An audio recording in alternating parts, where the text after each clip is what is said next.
축복하는 시간 같습니다. 샬롬 하고 인사하십니다. 샬롬, 샬롬, 샬롬, 샬롬, 샬롬, 샬롬. 하나님 사랑합니다. 여러분 주 안에서 사랑합니다.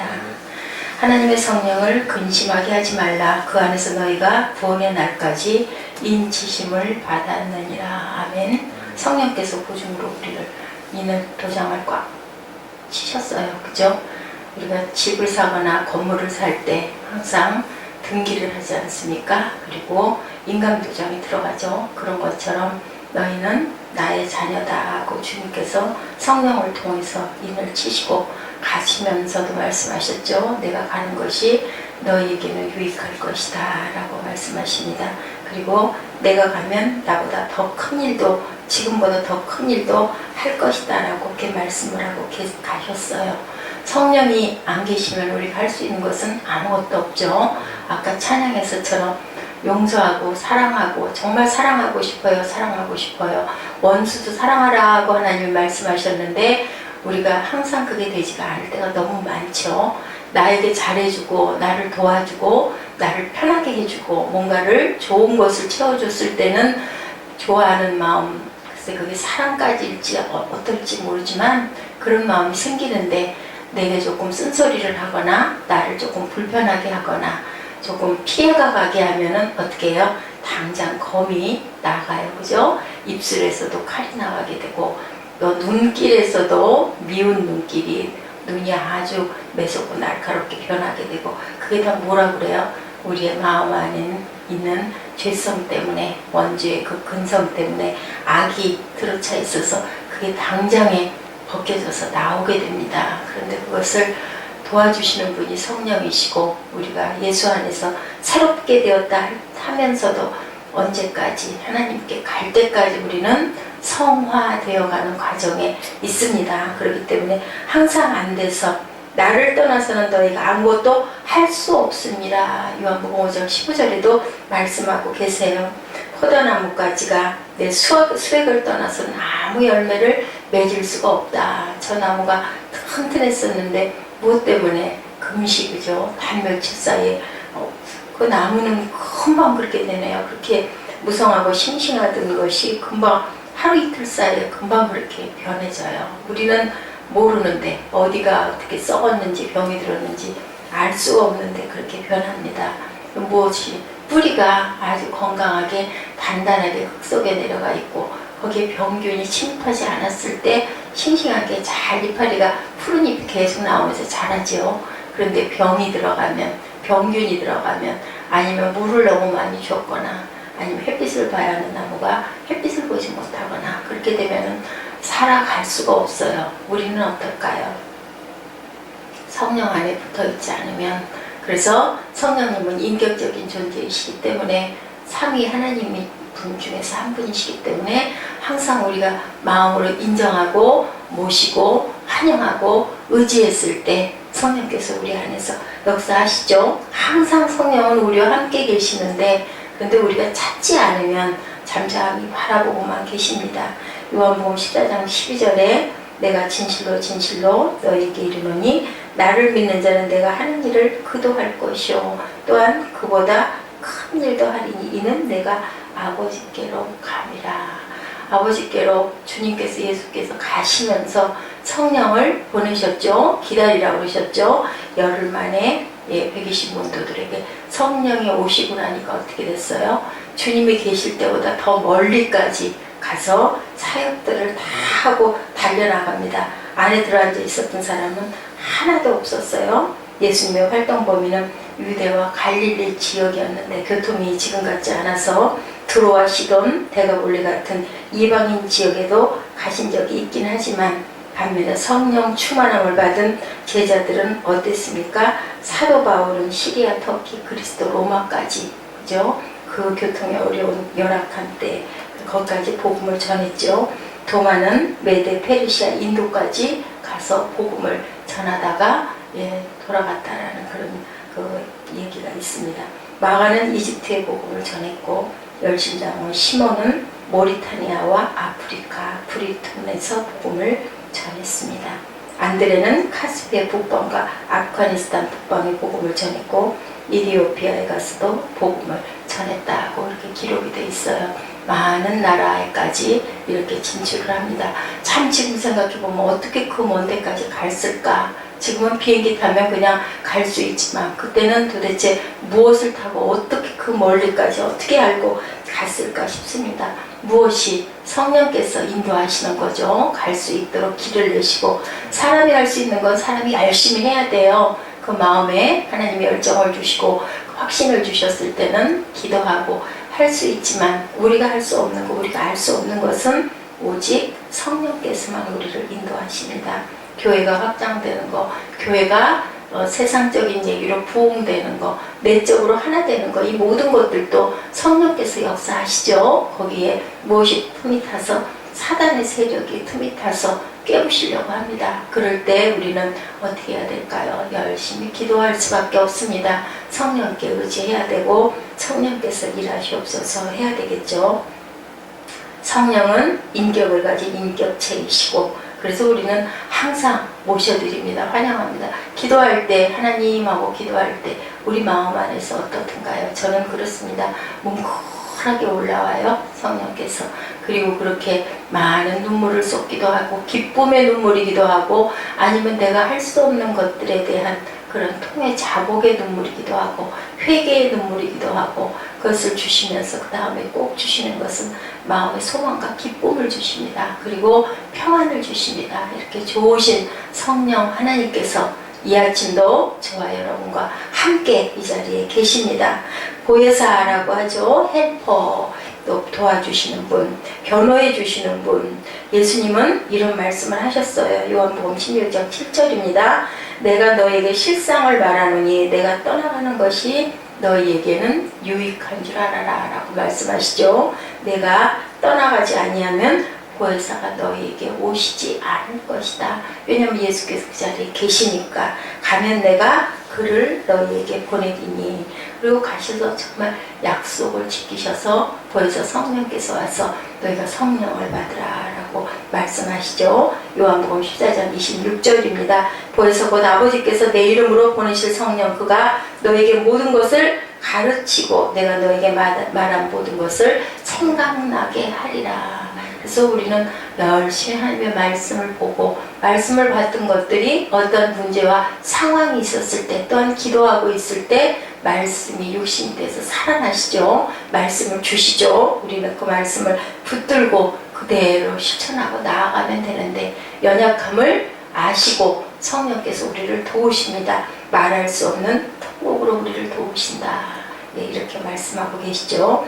고린도전서 2장 14절에 육에 속한 사람은 하나님의 성령의 일들을 받지 아니하나니 이는 그것들이 그에게는 어리석게 보이며 그는 그것들을 알 수도 없나니 그러한 일은 영적으로 분별되기 때문이라. 세상 사람들은 우리가 영적인 일들을 할 때 이해하든가요? 이해 못하죠. 아주 어리석다고 얘기합니다. 너 밥이 없는데 그러고 앉아서 기도만 하고 있으면 밥이 떨어지니?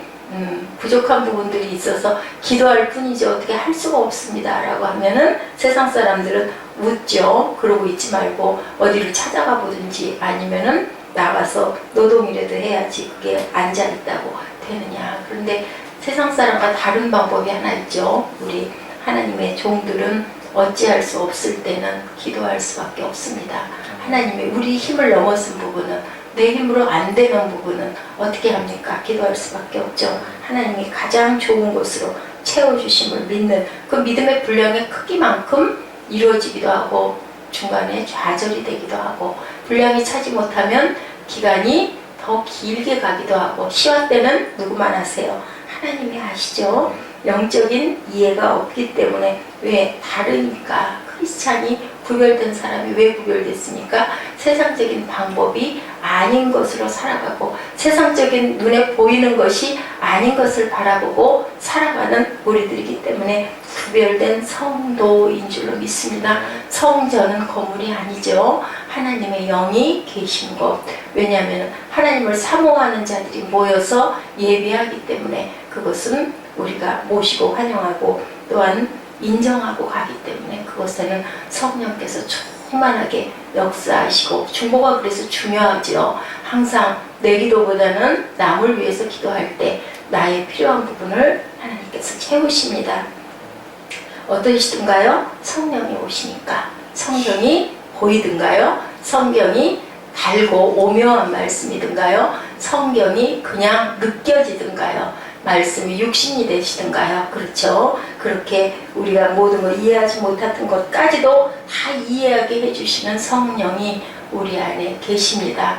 그리고 우리 앞에 지금 저희와 함께 계십니다.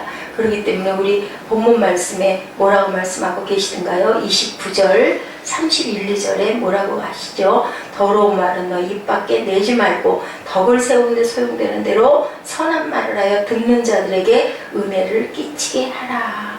하나님의 성령을 이렇게 해서 근심하지 아니하시도록 하라고 그러죠. 31절에 너희는 모든 악독과 노함과 분냄과 떠드는 것과 비방하는 것을 모든 악의와 함께 버리고 서로 친절하게 하며 불쌍히 여기며 용서하기를 하나님이 그리스도 안에서 너희를 용서하신 것 같이 하라. 이래야 하는데 잘 안 되죠. 안 되기 때문에 우리는 육의 생각과 육의 말이 입술에서 쏟아질 때가 너무 많습니다. 그래서 하나님이 쓰실 그릇들은 그것들을 훈련하시느라고 어느 상황에 아주 깜깜하게 하시기도 하고 주변에 아무도 없게 만들기도 하고 아주 연약한 모습이 될 수밖에 없는 상황을 주십니다. 그랬을 때도 우리는 어떻게 담대하게 하나님의 뜻을 알고 믿고 나아가야 하며 안 될 때는 기도해서 하나님께 구해야 되겠죠. 오직 하나님의 성령으로 이것을 우리에게 보이셨으니 성령은 모든 것 곧 하나님의 깊은 것까지 통달하신다. 우리의 눈을 열어주시고 우리의 지혜를 열어주셔서 모든 것을 알고 깨닫고 느끼게 하는데 우리 입에 있는 그 언어를 항상 듣고 계시는, 보고 계시는 눈과 귀가 앞에 있다라고 생각을 하시고 코람되어져 하나님이 우리를 보고 계신다라는 생각을 늘 해야 할 것입니다. 자기 자신이 죄인이라는 것을 인정하기가 어려운데 예수 믿는다는 게 참 그래요. 나는 아닌 것 같아. 그리고 뭐만 보여요? 잘못한 상대방들만 자꾸 판단이 됩니다. 그걸 안 해야 되는데 나의 의가 강한 사람일수록 그 부분이 참 어려워요. 우리 세상적으로 도덕적으로 윤례적으로 보면 틀린 말이 아닌데 그래도 하나님께서는 상대방을 판단하지 마라. 그 몫은 누구의 몫이다? 하나님의 몫이다라고 그래요. 오직 네가 할 도리만, 네가 해야 될 것만, 네 회개만 하라고 말씀을 하세요. 그 부분은 형제, 자매의 모든 부분은 어떻게 뭐만 하면 되나요? 우리는 그저 기도해 줄 뿐이죠. 긍휼과 사랑의 마음을 품어야 되는데 안 될 때가 많아요. 아까 말씀드린 것처럼 나에게 아프게 할 때, 나를 힘들게 할 때 내가 볼 때 저거 온전치가 않은데 그때 정말 그 부분을 부드럽게 품고 내 개인적인 그 독을 다 비워버리고 정말 기도해 주는 거, 정말 항상 웃을 수 있는 거, 항상 다독거려 줄 수 있는 거, 그것이 성령 충만의 상태인데 그게 어렵습니다. 그럴 때 우리는 누구에게? 거기서 성령에게 의지해야 되겠죠. 네, 남이 내 죄를 위해서 대신 죽었다는 것 받아들이시기 어려우시죠. 어떻게 나를 대신해서 죽어요? 우리는 뭐 조그만 거 하나만 베풀어 놓고도 보상심리가 발동해서 내가 너 어려울 때 이렇게 해줬는데 너 나한테 그렇게 해? 그리고 은근히 그저 섬겨주기를 바라는데 그런데 주님께서는 우리 모두를 위해서 돌아가셨다는 것을 항상 잊지 않아야 할 것입니다. 예수님의 내 죄를 위해서 돌아가셨다는 일을 우리는 믿고 갑니다. 그렇기 때문에 아까도 그러죠. 예, 몇 번이라도 77번씩 7번이라도 70번씩 7번이라도 그렇게 용서해라. 언제까지? 끝까지 불쌍히 여기고 용서하기를 하나님이 그리스도 안에서 너희를 용서하신 것 같이 하나님이 그리스도의 그 보혈의 피로 우리를 용서하셨기 때문에 그리스도 안에서 기도할 때도 예수님의 이름으로 우리가 직접 갈 수 있는 게 아니라 통로가 되신 그러한 주님의 이름으로 우리는 빌어야 할 줄로 믿습니다. 모든 것들을 주님의 마음을 품고 가야 한다라고 얘기를 하시죠. 성령으로 아니하고는 누구든지 예수를 주시라 할 수 없느니라 라고 했어요.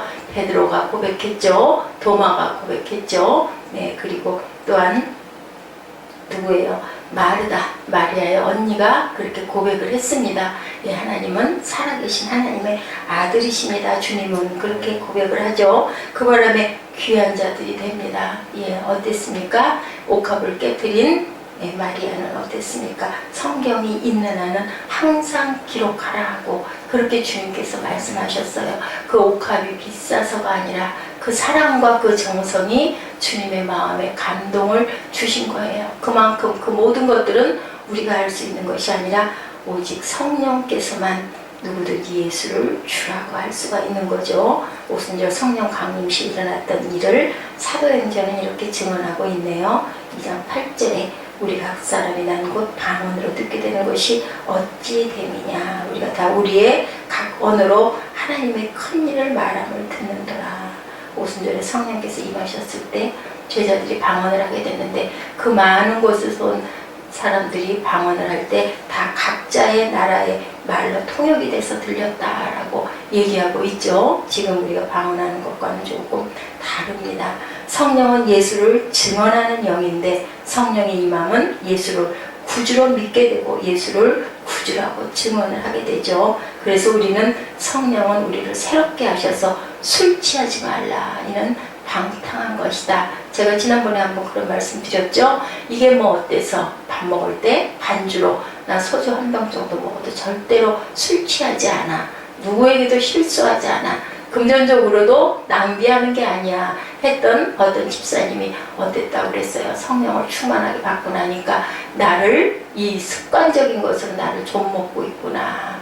나의 성전을 하나님의 성전을 이렇게 취해가게 그렇게 우리가 습관이 돼버리고 인박힌다고 얘기하죠. 그것도 성령이 우리를 근심하고 계시는 것이고 악의 모양들이 그럴듯한 어떤 그 변명을 해가지고 다 갖다가 합리화를 하죠. 그래서 맞춰놓은 것을 깨달았다. 그래서 많이 울었다라는 그런 간증을 제가 말씀드린 적이 있습니다. 니고데미가 예수님에게 그러죠. 어떻게 우리가 거듭나냐고 모태로 들어갔다 나오냐고 이렇게 얘기하는데 이해하지 못하니까. 그런데 사람은 물과 성령으로 날 때 하나님의 나라에 들어갈 수가 있다라고 말씀을 하십니다. 새로운 몸이 되었을 때, 새로운 몸과 새로운 마음이 되었을 때, 로마서 14장 17절에 하나님의 나라는 먹는 것과 마시는 것이 아니고 오직 성령 안에 있는 의와 평강과 희락이다. 이렇게 말씀하시죠.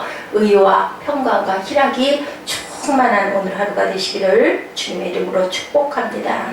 성령 안에 있을 때 하나님의 온전한 통치를 받고 의와 평강과 희락을 누린다라고 얘기하십니다. 성령이 임하실 때 불의 혀가 갈라지는 것 같이 그렇게 보였다고 그러죠. 불은 모든 것을 정화시킵니다. 태우죠. 우리 구약에도 번제를 드릴 때 어떻게 했어요? 다 태워서 올려드렸습니다. 불에 달구면 소독이 된다고 그러죠. 그래서 불로 깨끗이 소각을 해버립니다. 어떻습니까? 논도 그렇고 밭도 그렇고 그 퇴비나 거름을 만들어 줄 때도 한번 까맣게 태우고 나서 다시 거기를 경작을 하게 돼요. 그 나쁜 균들을 다 죽여버리는 거죠. 이런 것처럼 우리가 죄를 깨우쳐서 회개하고 깨끗이 성령으로 태워버리고 그리고 그 제단 숯불에 입술을 지졌던 이사야는 어땠습니까? 나는 망하게 되었도다 했을 때 얘기하죠. 이제는 너는 깨끗한 정갈한 사람이 되었다. 너는 죽지 않는다. 걱정하지 마라. 이것이 바로 주께서 우리를 구원한 역사이십니다. 이것을 우리 마음판에 깊이 새기시고 성령으로 거듭난 그러한 새 힘으로 활기차게 또 오늘도 그렇게 움직이시는 저와 여러분 되시기를 주님의 이름으로 축복합니다. 우리들 있어서 요한복음 14장 10절에서 17절 말씀